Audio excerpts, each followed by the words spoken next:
ആകാശവാണി.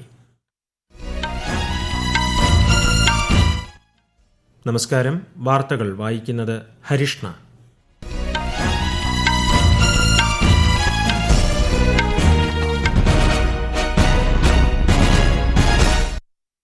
പ്രധാന വാർത്തകൾ.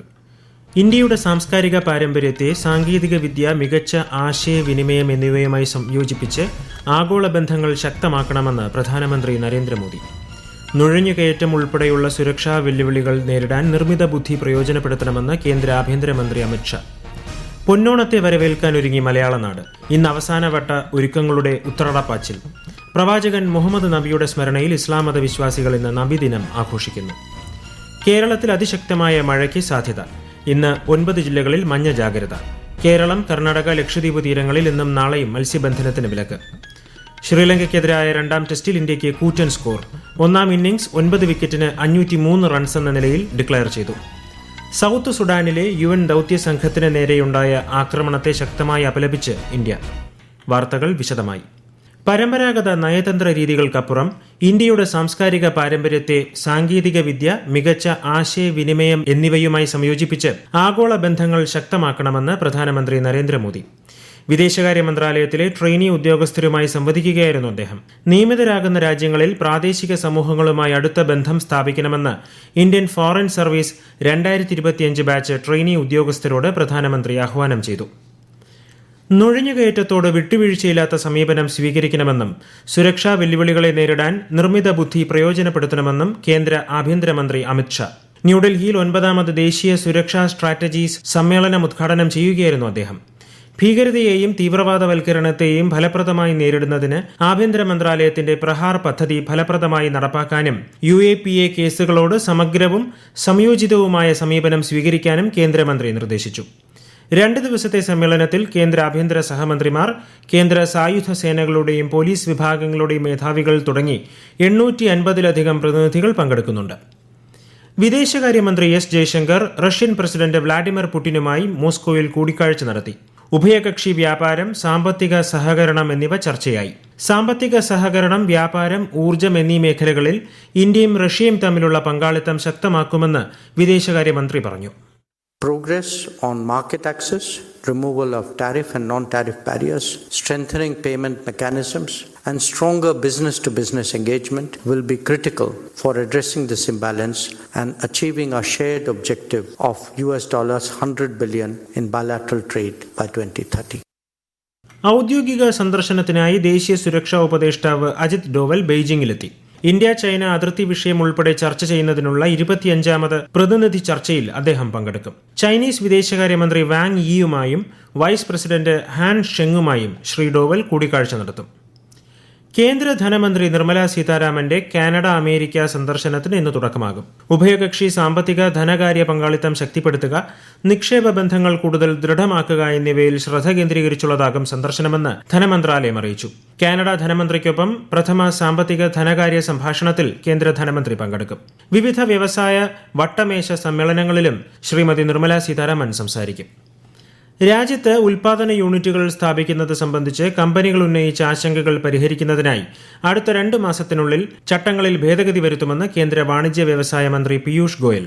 India Japan പുതിയ തലമുറ സാമ്പത്തിക പങ്കാളിത്തവുമായി ബന്ധപ്പെട്ട് ടോക്കിയോയിൽ നടന്ന പരിപാടിയിൽ സംസാരിക്കുകയായിരുന്നു അദ്ദേഹം. India has a domestic demand which was earlier expected to be about $100 billion for semiconductors by 2030. But looking at the growing incomes and increasing numbers of people coming into the middle class, their ability to buy electronic goods is significantly high. And that demand has translated into a potential semiconductor market of $150 billion in the next 5 years.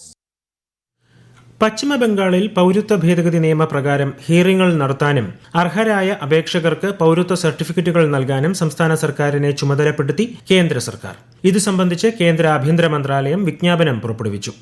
ഏകദേശം 2,30,000 അപേക്ഷകരിൽ 23,000 പേർക്ക് ഇതിനകം പൗരത്വ സർട്ടിഫിക്കറ്റുകൾ നൽകിയതായി മുഖ്യമന്ത്രി സുവേന്ദു അധികാരി പറഞ്ഞു. ബംഗ്ലാദേശിൽ നിന്ന് ഇന്ത്യയിലേക്ക് പലായനം ചെയ്തവരോട് CAA പ്രകാരം പൗരത്വത്തിനായി അപേക്ഷിക്കാനും മുഖ്യമന്ത്രി അഭ്യർത്ഥിച്ചു. പൊന്നോണത്തെ വരവേൽക്കാനൊരുങ്ങി മലയാള നാട്. അവസാനവട്ട ഒരുക്കങ്ങളുടെ ഓണപ്പാച്ചിലുമായി ഇന്ന് ഉത്രാടം.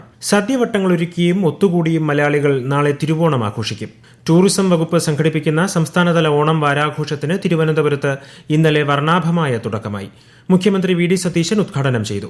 ഈ മാസം 30-ന് ഓണം വാരാഘോഷത്തിന്റെ സമാപന ചടങ്ങിൽ ഉപരാഷ്ട്രപതി CP രാധാകൃഷ്ണനും ഗവർണർ രാജേന്ദ്ര വിശ്വനാഥ് അർലേക്കറും പങ്കെടുക്കും. ഓണത്തോടനുബന്ധിച്ചുള്ള പൂജകൾക്കായി ശബരിമല ക്ഷേത്ര നട തുറന്നു. തിരുവോണ ദിവസം സന്നിധാനത്ത് ഓണസദ്യ ഉണ്ടായിരിക്കും. പൂജകൾ പൂർത്തിയാക്കി ഓഗസ്റ്റ് 28-ന് രാത്രി 10 മണിക്കാണ് നട അടയ്ക്കുക. ഓണത്തോടനുബന്ധിച്ച് ഇന്ന് റേഷൻ കടകൾ തുറന്നു പ്രവർത്തിക്കും. ഈ മാസം 26, 27, 28, സെപ്റ്റംബർ 2 തീയതികളിൽ റേഷൻ കടകൾ അവധിയായിരിക്കും. പ്രവാചകൻ മുഹമ്മദ് നബിയുടെ 1501-ാം ജന്മദിനാഘോഷങ്ങളുടെ ഭാഗമായി ഇസ്ലാം മതവിശ്വാസികൾ ഇന്ന് നബിദിനം ആഘോഷിക്കുന്നു. വിപുലമായ പരിപാടികളാണ് ഇന്ന് സംസ്ഥാനത്തുടനീളം സംഘടിപ്പിക്കുക. മഅദിൻ അക്കാദമിയും വിവിധ മുസ്ലിം സംഘടനകളും സംയുക്തമായി സംഘടിപ്പിച്ച കേരളത്തിലെ ഏറ്റവും വലിയ നബിദിന സന്ദേശ റാലി മലപ്പുറത്ത് നടന്നു. ഈ വാർത്തകൾ ആകാശവാണിയിൽ നിന്ന്. ആകാശവാണി വാർത്തകളും വാർത്താ അധിഷ്ഠിത പരിപാടികളും all India radio news Thiruvananthapuram YouTube ചാനലിലും @all India radio news Thiruvananthapuram Facebook പേജിലും AIR ന്യൂസ് _ ഇൻസ്റ്റഗ്രാം അക്കൌണ്ടിലും @AIR ന്യൂസ് _ TVM X ഹാൻഡിലും ലഭ്യമാണ്. സൌത്ത് സുഡാനിലെ UN ദൌത്യ സംഘത്തിന് നേരെയുണ്ടായ ആക്രമണത്തെ ശക്തമായി അപലപിച്ച് ഇന്ത്യ.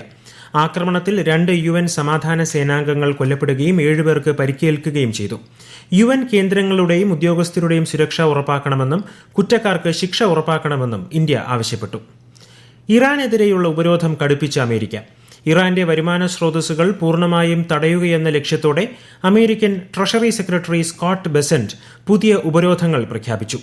ഇറാനുമായുള്ള സാമ്പത്തിക ബന്ധങ്ങൾ അവസാനിപ്പിച്ചില്ലെങ്കിൽ കനത്ത തിരിച്ചടി നേരിടേണ്ടി വരുമെന്ന് മറ്റ് രാജ്യങ്ങൾക്ക് അമേരിക്ക മുന്നറിയിപ്പ് നൽകി. എന്നാൽ അമേരിക്കയുടെ മുന്നറിയിപ്പുകളെ ഇറാൻ പൂർണ്ണമായി തള്ളി. ഇറാനെ സാമ്പത്തികമായി ഒറ്റപ്പെടുത്താനുള്ള ശേഷി നിലവിൽ US-നില്ലെന്നും ഇറാൻ വ്യക്തമാക്കി. കേരളത്തിൽ അതിശക്തമായ മഴയ്ക്ക് സാധ്യതയെന്ന് കേന്ദ്ര കാലാവസ്ഥാ വകുപ്പ്. ഇന്ന് 9 ജില്ലകളിൽ മഞ്ഞ ജാഗ്രത പ്രഖ്യാപിച്ചു. കേരളം, കർണാടക, ലക്ഷദ്വീപ് തീരങ്ങളിൽ ഇന്നും നാളെയും മത്സ്യബന്ധനത്തിന് വിലക്കേർപ്പെടുത്തി. കൂടുതൽ വിവരങ്ങളുമായി ആകാശവാണി ലേഖകൻ സ്മിതി M. പള്ളുരുത്തി. തിങ്കളാഴ്ചയെ അപേക്ഷിച്ച് സംസ്ഥാനത്ത് ഇന്ന് മഴയുടെ ശക്തി കുറയുമെങ്കിലും 9 ജില്ലകളിൽ ഒറ്റപ്പെട്ട ശക്തമായ മഴ പ്രവചിക്കുന്ന മഞ്ഞ ജാഗ്രതയാണ്. കാസർഗോഡ്, കണ്ണൂർ, പാലക്കാട്, കൊല്ലം, തിരുവനന്തപുരം ജില്ലകളിൽ മാത്രമാണ് ഇന്ന് മഴ മുന്നറിയിപ്പ് ഇല്ലാത്തത്. തിരുവോണ ദിനമായ നാളെ പത്തനംതിട്ട, കോട്ടയം, എറണാകുളം, ഇടുക്കി ജില്ലകളിൽ മഞ്ഞ ജാഗ്രതയായിരിക്കും. ശ്രീലങ്കയ്ക്കെതിരായ 2ാം ടെസ്റ്റിന്റെ 2ാം ദിനം ധ്രുവ് ജുറൈലിന്റെയും ദേവ്ദത്ത് പടിക്കലിന്റെയും സെഞ്ചുറിക്കരുത്തിൽ ഇന്ത്യ 1ാം ഇന്നിംഗ്സ് 9 വിക്കറ്റിന് 503 റൺസ് എന്ന കൂറ്റൻ സ്കോറിൽ ഡിക്ലയർ ചെയ്തു. മഴ തടസ്സപ്പെടുത്തിയ മത്സരത്തിൽ ധ്രുവ് ജുറൈൽ 115 റൺസോടെ പുറത്താകാതെ നിന്നപ്പോൾ ദേവ്ദത്ത് പടിക്കൽ 117 റൺസ് നേടി. മറുപടി ബാറ്റിംഗിനിറങ്ങിയ ശ്രീലങ്ക 2ാം ദിനം കളി നിർത്തുമ്പോൾ 2 വിക്കറ്റ് നഷ്ടത്തിൽ 8 റൺസ് എന്ന നിലയിലാണ്. ഗോതമ്പ് മാവിന്റെയും അനുബന്ധ ഉൽപ്പന്നങ്ങളുടെയും കയറ്റുമതി നിയന്ത്രണങ്ങൾ കേന്ദ്ര സർക്കാർ നീക്കി. Directorate general of foreign trade ഇത് സംബന്ധിച്ച വിജ്ഞാപനം പുറപ്പെടുവിച്ചു. ഇതോടെ ആട്ട, മൈദ, റവ, മറ്റ് ഗോതമ്പ് അധിഷ്ഠിത ഉൽപ്പന്നങ്ങൾ എന്നിവയുടെ വിദേശ കയറ്റുമതിക്ക് വഴി തുറന്നു. ഇവയുടെ കയറ്റുമതി നയം സർക്കാർ നിരോധിതമെന്നതിൽ നിന്നും സ്വതന്ത്രമെന്ന വിഭാഗത്തിലേക്ക് മാറ്റിയതായും DGFT അറിയിച്ചു. ഉന്നത വിദ്യാഭ്യാസ സ്ഥാപനങ്ങളുടെ വികസനം സംബന്ധിച്ച് കേന്ദ്ര വിദ്യാഭ്യാസ മന്ത്രി പ്രഹ്ലാദ് ജോഷി UGC, AICTE എന്നിവയിലെ ഉദ്യോഗസ്ഥരുമായി ഓൺലൈൻ യോഗം ചേർന്നു.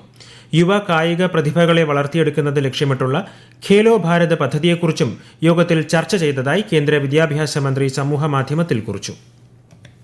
പ്രധാന വാർത്തകൾ വീണ്ടും. ഇന്ത്യയുടെ സാംസ്കാരിക പാരമ്പര്യത്തെ സാങ്കേതികവിദ്യ, മികച്ച ആശയവിനിമയം എന്നിവയുമായി സംയോജിപ്പിച്ച് ആഗോള ബന്ധങ്ങൾ ശക്തമാക്കണമെന്ന് പ്രധാനമന്ത്രി നരേന്ദ്രമോദി. നുഴഞ്ഞുകയറ്റം ഉൾപ്പെടെയുള്ള സുരക്ഷാ വെല്ലുവിളികൾ നേരിടാൻ നിർമ്മിത ബുദ്ധി പ്രയോജനപ്പെടുത്തണമെന്ന് കേന്ദ്ര ആഭ്യന്തരമന്ത്രി അമിത്ഷാ. പൊന്നോണത്തെ വരവേൽക്കാനൊരുങ്ങി മലയാള നാട്. ഇന്ന് അവസാനവട്ട ഒരുക്കങ്ങളുടെ ഉത്രാടപ്പാച്ചിൽ. പ്രവാചകൻ മുഹമ്മദ് നബിയുടെ സ്മരണയിൽ ഇസ്ലാം മതവിശ്വാസികൾ ഇന്ന് നബിദിനം ആഘോഷിക്കുന്നു. കേരളത്തിൽ അതിശക്തമായ മഴയ്ക്ക് സാധ്യത. ഇന്ന് 9 ജില്ലകളിൽ മഞ്ഞ ജാഗ്രത. കേരളം, കർണാടക, ലക്ഷദ്വീപ് തീരങ്ങളിൽ ഇന്നും നാളെയും മത്സ്യബന്ധനത്തിന് വിലക്ക്. ശ്രീലങ്കയ്ക്കെതിരായ 2ാം ടെസ്റ്റിൽ ഇന്ത്യയ്ക്ക് കൂറ്റൻ സ്കോർ. 1ാം ഇന്നിംഗ്സ് 9 വിക്കറ്റിന് 503 റൺസ് എന്ന നിലയിൽ ഡിക്ലയർ ചെയ്തു. സൌത്ത് സുഡാനിലെ UN ദൌത്യ സംഘത്തിന് നേരെയുണ്ടായ ആക്രമണത്തെ ശക്തമായി അപലപിച്ച് ഇന്ത്യ. വാർത്തകൾ കഴിഞ്ഞു. അടുത്ത വാർത്താ പ്രക്ഷേപണം ഉച്ചയ്ക്ക് 12:30.